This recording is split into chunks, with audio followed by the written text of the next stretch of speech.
चलिए आज भारत के सबसे शक्तिशाली पद यानी प्रधानमंत्री के इस लंबे और दिलचस्प सफर को समझते हैं। इन 75 सालों में इस कुर्सी पर बैठने वाले लोगों ने देश को कैसे बनाया और बदला है, आइए देखते हैं। तो सवाल ये है कि प्रधानमंत्री का रोल आखिर होता क्या है। देखिए, आसान शब्दों में कहें तो वो सरकार के मुखिया होते हैं। देश की नीतियां किस दिशा में जाएंगी इसका फैसला वही करते हैं। असल शक्ति उन्हीं के हाथ में होती है। इस पूरी कहानी को समझने के लिए हमने इसे 3 हिस्सों में बांटा है, जो भारत की राजनीति के अलग अलग दौर को दिखाते हैं। तो चलिए शुरू करते हैं पहले अध्याय से। ये दौर है 1947 से लेकर 1980 तक का, जब एक नया नया आज़ाद देश अपनी पहचान बना रहा था।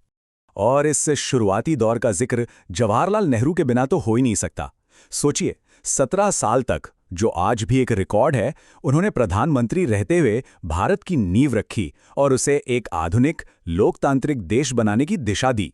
ये वो दौर था जब देश को एक किया जा रहा था। युद्ध भी हुए और कई बड़े नीतिगत फैसले भी लिए गए। कांग्रेस का तो दबदबा था ही, लेकिन इसी दौरान लाल बहादुर शास्त्री ने युद्ध का सामना किया, तो इंदिरा गांधी ने बैंकों के राष्ट्रीयकरण और पहले परमाणु परीक्षण जैसे बड़े और साहसिक कदम उठाए। मतलब उथल-पुथल काफी थी। लेकिन हाँ, इसी दौर का एक स्याह पन्ना भी है, 1975 की इमरजेंसी। एक ऐसा वक्त जब नागरिक अधिकार छीन लिए गए और विपक्ष को दबाया गया। इस एक घटना ने, कह सकते हैं, भारत की राजनीति की दिशा ही बदल दी। इमरजेंसी के बाद लोगों का गुस्सा इस कदर फूटा कि उसने इतिहास बना दिया। 1977 में देश ने पहली बार एक गैर कांग्रेसी सरकार देखी, मोरारजी देसाई के नेतृत्व में। और यहां से शुरू होता है हमारा दूसरा अध्याय, 1980 से 2000 का वो दौर जो उथल-पुथल, सामाजिक बदलाव और जबरदस्त आर्थिक परिवर्तनों से भरा था। इंदिरा गांधी की वापसी हुई, लेकिन फिर उनकी दुखद हत्या के बाद एक सहानुभूति की लहर उठी, और इसी लहर पर सवार होकर उनके बेटे राजीव गांधी ने 401 सीटों के साथ वो ऐतिहासिक जीत हासिल की, जिसका रिकॉर्ड आज तक कोई नहीं तोड़ पाया है। और 80 का दशक खत्म होते होते गठबंधन की राजनीति का दौर भी शुरू हो गया। वीपी सिंह की सरकार ने मंडल कमीशन की रिपोर्ट लागू की, और बस सरकारी नौकरियों में आरक्षण के इस मुद्दे ने पूरे देश में एक सामाजिक और राजनीतिक भूचाल ला दिया। और ये जो 90 का दशक था, वो तो राजनीतिक अस्थिरता का जैसे दूसरा नाम बन गया था।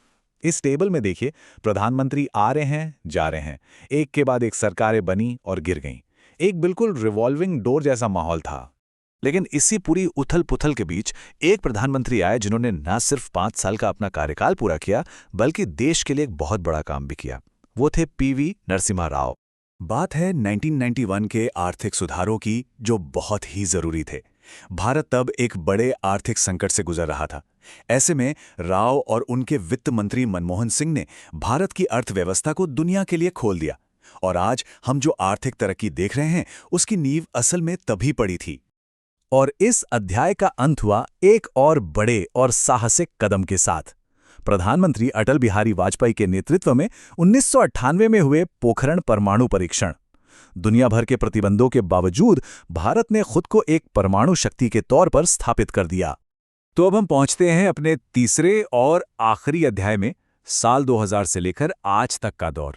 ये दौर ज्यादा राजनीतिक स्थिरता और लगातार आर्थिक फोकस का रहा है। 90 के दशक की उस अस्थिरता को पीछे छोड़ते हुए अटल बिहारी वाजपेयी ने एक बहुत बड़ी मिसाल कायम की। वो पहले ऐसे गैर कांग्रेसी प्रधानमंत्री बने जिन्होंने गठबंधन सरकार चलाते हुए भी अपने पूरे 5 साल पूरे किए। उनकी सरकार का फोकस साफ था, आर्थिक विकास और इंफ्रास्ट्रक्चर जैसे सड़कें बनाना।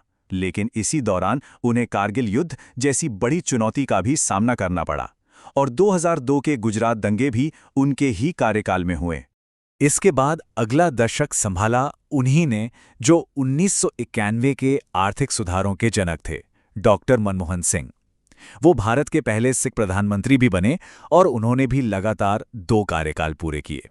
उनके 10 साल के कार्यकाल में देश ने अच्छी आर्थिक ग्रोथ देखी, आरटीआई और आधार जैसे बड़े कानून आए।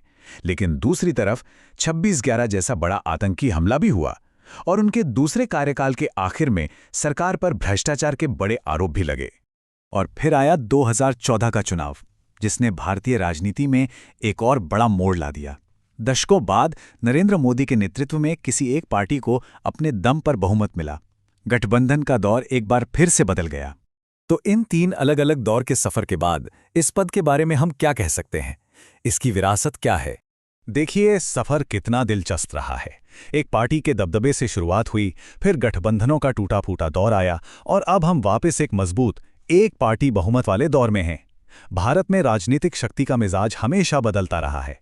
ये पद, जिस पर कभी सिर्फ एक ही पार्टी का कब्जा हुआ करता था, समय के साथ कितना बदल गया है। अब इसमें अलग अलग पार्टियों और विचारधाराओं के नेताओं की भागीदारी बढ़ी है। तो एक देश बनाने की चुनौती से लेकर आज की इस ग्लोबल दुनिया में अपनी जगह बनाने तक ये सफर लंबा रहा है। अब सवाल ये है कि भारत के आने वाले प्रधानमंत्रियों के सामने सबसे बड़ी और निर्णायक चुनौती क्या होगी? खैर, इसका जवाब तो हमें भविष्य में ही मिलेगा।